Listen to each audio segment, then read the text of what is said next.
देशातील आंतरराज्य सहकारी बँकांपैकी एक असलेल्या टीजेएसबी सहकारी बँक लिमिटेडने मागील आर्थिक वर्षात 23,000 कोटींपेक्षा जास्त उलाढाल केली असून यावर्षी छत्तीसगड, राजस्थान या 2 राज्यात देखील बँकेच्या शाखा उघडण्यात येणार असल्याची माहिती बँकेचे अध्यक्ष शरद गांगल यांनी दिलेली आहे. सलग 10 वर्षांहून अधिक काळ दरवर्षी 10 एप्रिल रोजी आर्थिक निकाल जाहीर करण्याची परंपरा जपत 2024-25 या आर्थिक वर्षाचे लेखापरीक्षित आर्थिक निकाल जाहीर केले आहेत. नव्या कोर बँकिंग प्रणालीच्या अंमलबजावणीच्या पार्श्वभूमीवर ही बँकेने सातत्य कायम ठेवत पारदर्शकता आणि वेळेवर सादर केली असून बँकेने 23,104.82 कोटींची उलाढाल केली आहे. बँकेकडे 14,848.64 कोटींच्या ठेवी आहेत.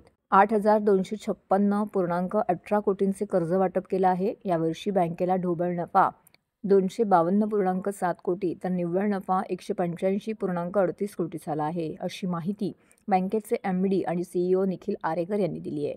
शासकीय कर्मचारी अधिकारी यांचे वेतन भत्ते आणि निवृत्ती वेतन देण्याची परवानगी राज्य सरकारने दिली असून अशा प्रकारची परवानगी मिळवणारी टीजेएसबी बँक ही पहिली बँक ठरली आहे. महाराष्ट्र शासनाने जारी केलेल्या शासन निर्णयामुळे आता बँकेला शासकीय अधिकाऱ्यांचे, कर्मचाऱ्यांचे वेतन भत्त्यांचे प्रदान करण्यासाठीचे खाते, निवृत्ती वेतनधारकांचे वैयक्तिक बँक खाते उघडण्याकरिता सार्वजनिक उपक्रम महामंडळाचे याकडील अतिरिक्त निधी गुंतवणुकीकरिता प्राधिकृत मान्यता मिळाली आहे. टीजेएसबी सहकारी बँकेचे उपाध्यक्ष CA वैभव सिंघवी, मान्यवर संचालक मंडळ सदस्य, वरिष्ठ अधिकारी या पत्रकार परिषदेस उपस्थित होते. 23,000चा टप्पा पार केलाय याचा आनंद आहे, परंतु कुठल्या पार्श्वभूमीवर तर अतिशय स्पर्धात्मक अशा पार्श्वभूमीवर 23,000चा टप्पा पार केलाय. आज जर तुम्ही बघितलं तर ठेवींवरचं व्याज हे बँकांमध्ये जवळजवळ चढाओढ लागलेली आहे, स्पर्धा लागलेली आहे, कोण जास्ती देतो. तर याच्यामध्ये आपल्या बँकेचा नेहमी असा विचार असतो की खातेदाराची सुरक्षितता अधिक, भले आपल्याला ग्रोथ थोडा मॉडरेट असेल परंतु खातेदाराला खात्री असली पाहिजे की आपले इथे पैसे सुरक्षित आहेत.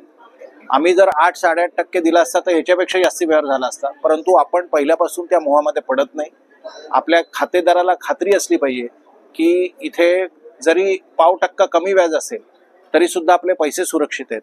एक आपण लक्षात घ्यायला पाहिजे की जर आपण खातेदाराकडनं मॉडरेट व्याज दिलं तर आपल्याला जी लोन्स अँड ॲडव्हान्सेस द्यावे लागतात ते आपण कमी दराने त्यांना देऊ शकतो आणि त्याचा विशेषतः जे छोटे उद्योजक आहेत त्यांना फायदा होतो MSMEला. आणि म्हणून आपलं हे पहिल्यापासून धोरण आहे की ग्रोथ दाखवण्यासाठी डिपॉझिट वाढवायची नाही.